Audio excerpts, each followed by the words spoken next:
અમુક લોકોને વટાણા વધારે ભાવે, અમુક લોકોને રસો. આમ દેન આફ્ટર એમાં જશે સેવનો ભંડાર, એના પછી થોડો તરીનો ચમકારો, સારા એવા પ્રમાણમાં જશે green chutney, main thing is કોથમીર ને દેન આ બહુ ચાલે છે આજકાલ દહીં,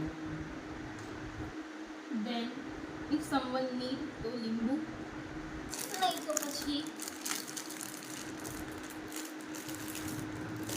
પાઉની લાદી.